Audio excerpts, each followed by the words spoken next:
Welcome to Global Investment Voice, your premier podcast for diving deep into the world of investment migration. Are you dreaming of a second or third passport? Then join us as we traverse the globe, exploring the ins and outs of the U.S. EB-5 immigrant investor visa, uncover the secrets of golden visas, and delve into the many residency and citizenship by investment programs. Each episode is packed with exclusive insights from top industry experts. Whether you're an investor, developer, or a visionary entrepreneur, we're here to guide you through the complexities of global investment migration. And who better to navigate this journey with than your hosts, the dynamic legal duo of this industry, Mona Shah and Rebecca Singh. Plus, hear directly from a lineup of global investment migration leaders. So, buckle up and tune in to Global Investment Voice, where your global investment journey begins and expands. You know, Rebecca, Portugal or moving to Portugal seems to be so incredibly popular right now with the US and actually in the UK too. Yeah, we've seen a lot of interest from, like you said, the US itself. You know, we're usually having inbound to the US, but we're now seeing a lot of outbound to these countries. Right. I think, and our guest, I'm sure, will confirm that the US was one of the top country which actually wanted to go to Portugal. I know it's the EU residency, sunshine, safety, all of the above, but there are trade-offs. And I think one of the biggest issues that we are seeing now is perhaps the misunderstanding about how a US person's 401k can be used. I think we've had a lot of questions. Everyone wants to know, how can we do that? But we need to ask our guest speaker questions about whether or not is this something that can be done. Right. Or how is it done? I know there is a particular way that if you go out and just Google, for example, it'll say, what to do. But in practicality, as we know, you can't file an EB-5 just from Googling. And I'm pretty sure we can't file a golden visa or use your 401k just from using Google either.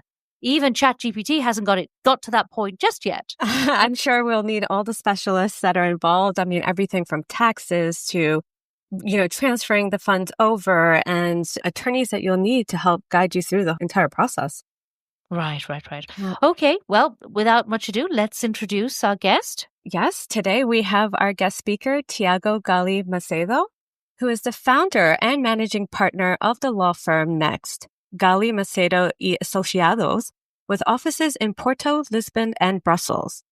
The firm's expertise encompasses immigration law, mergers and acquisition, and, of course, foreign investment.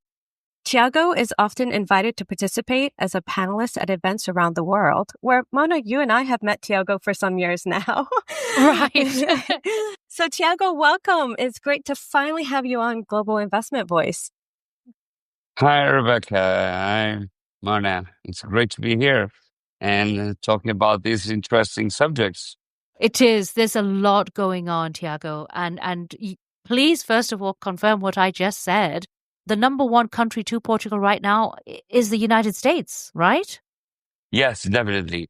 On the last 3 years, the US gained. The first was China, the main applicants. Today, the US has the biggest part on the golden visas, the Portuguese golden visas. Yeah, it is. It's surprising and it's not surprising. But those are topics that we'll get into. For today, and as our audience know, we like to pick up on little micro topics relating to different areas. And the one area that we really wanted to discuss with you, Tiago, was the use of a 401k fund to actually purchase your golden visa. But before I get into that, Tiago, if you had to describe the golden visa to a friend in 20 seconds, what would you say? In 20 seconds, okay, let's 20 go. seconds, yes. Begin counting. Look, no, it's a residency program, but permits nationality by naturalization. So for the time being, 5 years after you have the Portuguese residency, you might apply for the nationality. Right. Like a lot of Europe places, yeah. Yeah, but one of the biggest assets of this program is that you don't need to live in Portugal. You only need to come in Portugal 15 days every 2 years. So we come on vacation and the requirement of staying, it's already obtained. And you don't have worldwide taxation also by nationality in Portugal. So having the Portuguese nationality doesn't determine that you need to pay the taxes in Portugal. And you even have the non-usual resident tax regime that it's quite interesting. And then you can bring the family, parents and sons and daughters, bring them to Portugal also. They can study in Portugal. They have Schengen visa and they can work, they can study, they can just relax in Portugal and eating the nice food and getting the sunny Portugal. Yeah. Well, the food is definitely a big plus, and we can see really why Portugal is so popular. But what we really wanted to discuss today, Tiago, is the use of 401k as a funding to be able to get your golden visa. But very, very quickly, Rebecca, for anybody who out there who really doesn't know what a 401k is, I suppose a 401k could really just be defined as your retirement savings plan, which is in the US, it's offered by employees, and employees are allowed to save a portion of their salary, which is matched by the employer. So after a few years, that 401k really grows rather to be a considerable amount. Yes, and it's similar to, so we say 401k in the US, but it's similar to, like in the UK, you have pension plans, or in other countries where you have similar, or an IRA plan. So it's pretty much a retirement investment vehicle. So Tiago, there has been a lot said about this recently. The very fact that it seems a very simple process to roll over funds from an existing traditional IRA or a 401k to a fund in Portugal without having, avoid some of the tax consequences that you have with early withdrawal penalties. Having spoken with you, you're not a big fan of using a 401k. Why is that? Well, let me make first the difference between the IRI, ARI, and IRA? Yeah. IRA, sorry, darling, and the 401k. The IRA, it's accepted to be used on the Portuguese funds because it's owned by the investor. Okay, that's a good definition. Okay, yeah. The 401, Distinction. it's not owned yet for the investor. The company makes it for him. It's not made by him. It's made from the company to him. That's correct. And so as a very philosophical, let's say, and technically speaking, different approach for the Portuguese authorities. So the first one is completely accepted. The second one, that today the Portuguese authorities are not very keen to accept them. And you need always to account one thing. You have always to think that if the dollar depreciates to the euro, you can make a lot of money. But on the other way, if it goes the other way, then you can lose a lot of money. So you have a currency conversion that also can make you lose or win money. That's a very good point, Tiago, because right now the dollar is doing really badly. I'm currently in the UK, and it's painful actually changing dollars to pounds right now. Yes, it's hurting. It changes almost daily. But Tiago, I want to bring it back to the point where you said with the 401k, I understand it is with the employer, but at the same time, the employee or the investor himself can go into the 401. They can withdraw funds. I mean, they will be taxed or penalized for it, or they could take a loan against the 401k. Is that something that to get the loan against the fund, there's no problem because that's cash that he has. He puts in Portugal. He makes the conversion, and that's it. I don't have anything. If he has the collateral, the 401k, it's okay. I don't see any issue on that. The issue was by like the IRIs that they bring it directly, and they are accepted as currency here. I So see. the fund can exchange the participations, for instance, in the fund for the IRAs. Some funds, not all of them, not all of the funds, I might say. That's such an important distinction, Tiago, because this really is not out there. We speak to a lot of people, and there's a lot of misunderstandings. So if we go back to how the fund works again, let's take a step back for any of our listeners. To obtain residency through the Golden Visa program in Portugal, you have to give how much money to the government? Well, it depends on what kind of investment you do. Because if you do, and you can do it by investment on a fund, and it is 500k euros. If it's a donation, it can start at 200k in the interior and 250 outside of the interior. Then you can create your own company. There are also other ways. You need to have 11 jobs, direct jobs, not like in the US, the IRB5 that permits you to count in the indirect jobs. You need to create direct jobs. It's more Right. complicated and it's not very well used.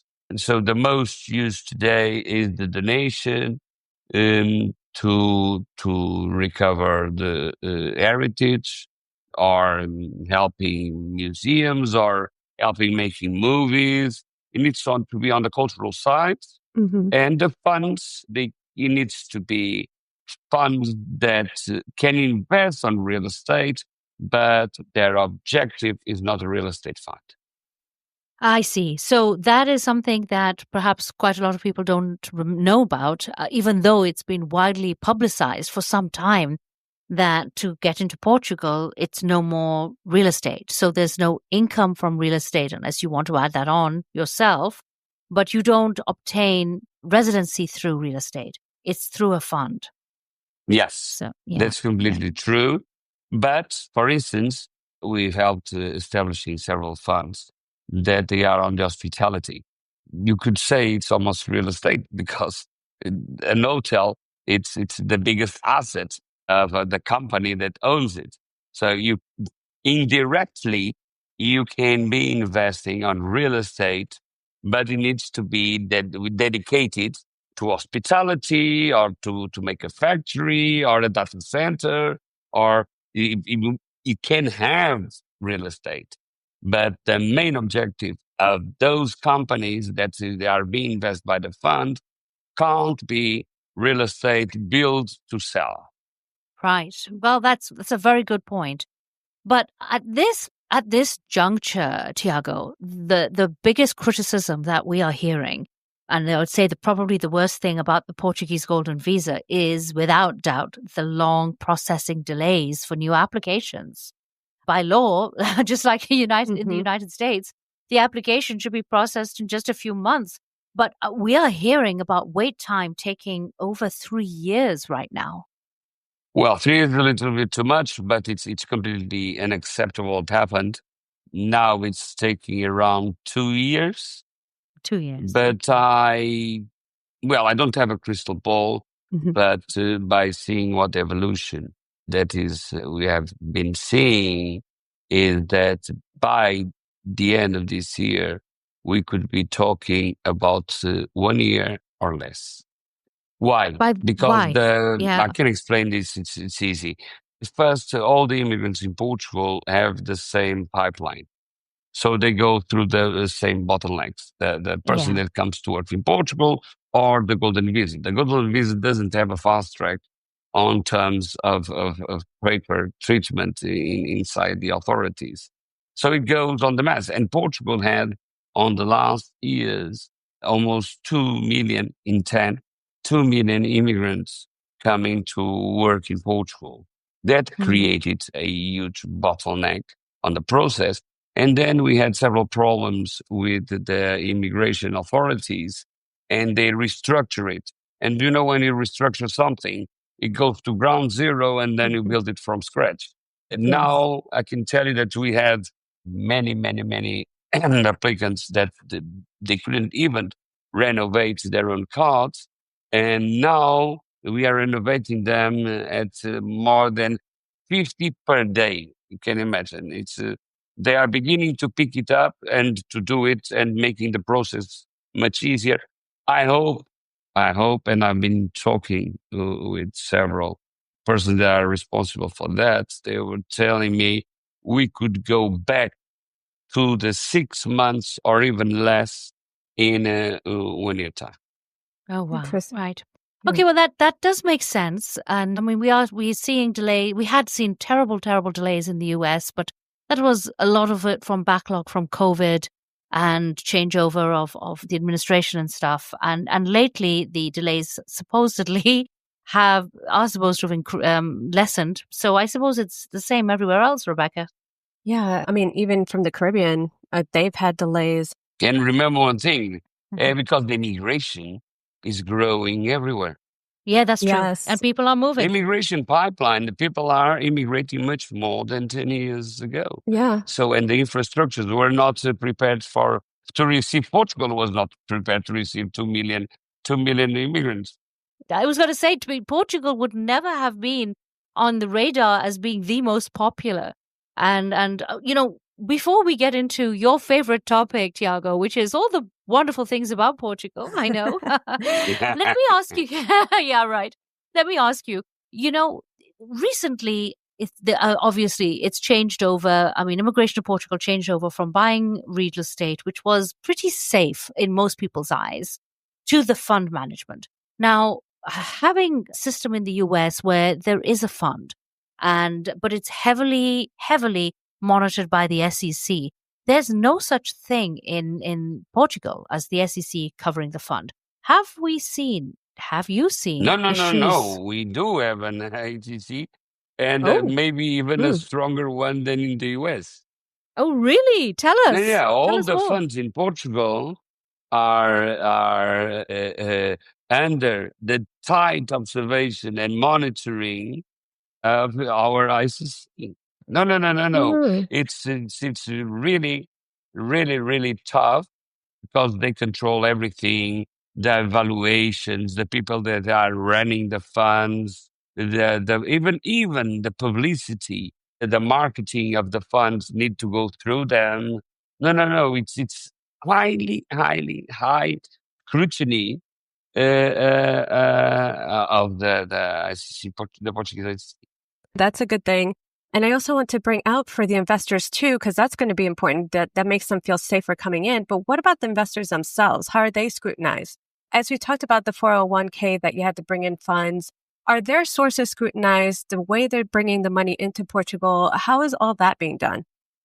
Definitely, they normally when the sources come from the US, normally there's not a big issue to open for an American to open a bank account in Portugal if he wants, because to invest on the fund you don't even need to open a bank account, because one of the things that takes longer is to open the bank account because Yeah, all but the Tiago, our scrutiny. listeners don't come just from the US. No. What about from other Out from places? the US, England, they are a little bit more scrutinized. Oh, interesting. Yeah, right. Yeah, but it's still true. We need to tell because there's a bigger scrutiny because some of the banking system that they use are not EC compliant, so they need to go through extra compliance process. And of course, the money is always scrutinized. You need to tell the source of the funds and everything. Like in the US, I would say it's the same compliance that you have in Tiago, the what West. about for the US though? It's not so much the source that we have issues with for many countries. It's the path of funds. So for countries like China, Vietnam, Bangladesh, where taking money out of the country is an issue, and we've had to use third-party methods to get money out. How is that seen in Portugal? No, it's accepted, but you need to justify why. You just need to tell them the process, that it was a loan from somebody to give you the loan, and you show them how it happened, but you need to show that the money didn't came from illegal sources, and that was okay because the source was okay. So there's not it's not forbidden to have illegal sources. The issue is you need to explain very well why you do it, and it's better to explain them first than after the questions are made. Yes, of course.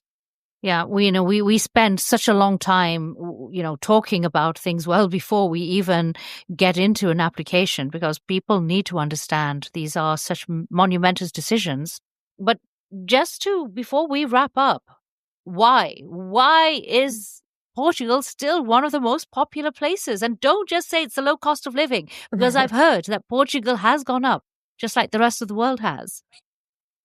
I could tell you the truth, it's myself. He wanted to know the whole truth. It's because I live here, so everybody wants to live is near me. Now, talking serious. Now, why? Look, there are several elements. The security Yeah. is one of them. The nice people, the Portuguese we received everybody from anywhere, from any religion, color, whatever, like our own. So we don't discriminate anybody. It's a country where you are well received. The weather is not bad. Food is fantastic. Universities, we have 10 universities on the first 100 Actually, it's not. worldwide. It's not 10. It's 5, which have got to the top 500, I believe. I Five, think the it's first, this year we went to the Yeah. 10th. Oh, really? Yes, this year we went almost to the 10th, because when you say Universidade do Porto, you have several, the engineering, and you have several. Okay, Yes. okay. But I also read, Tiago, that a Portuguese person with residency, not a citizen, can qualify for free tuition if they've lived in the country for only 2 years. Is that true? Yes, he pays. That's amazing. He pays 1,000 euros per year. Wow. Yeah, Compare that to the US, Rebecca. Exactly. No, it's around 65K the a same. year? It's about the same price. Come on, taking account inflation. It's a lot more in the US to get that No, degree. it's a course in aeronautical engineering. You pay 1,000 euros. What about medicine, for per- example? How Yes. how The much same would price. They have all the same price. Wow, then that is amazing. Because then you're saying, for something like medicine, law, you can come out easily with fees of 250,000 at the Yeah. end of your course Yeah. from the US. And I think, to be honest, Rebecca, I know the US has amazing universities and opportunities, but course. the cost is But the prohibitive cost- for many people. Yes, it is. Yeah, I mean, here is almost for free, and they want to make it free. Mm. So and for instance, also the healthcare system is completely free. If you have an issue, a big health problem in Portugal, you go to the public sector. I see. That's a Well- simple example, and you pay zero. Oh. Zero. You pay zero. All the healthcare for residents are completely free. So is the healthcare what you- system good there? Is it, you're not paying anything towards it, but how is the healthcare system there? It's very good. As I told you, if you have a big problem, you don't go to the private sector, you go to the public sector. It can take a little bit longer for your surgery, but you are taken care by the best doctors. You have the best medicines. But I had a friend of mine that, thank God she's alive. She saved herself from a cancer.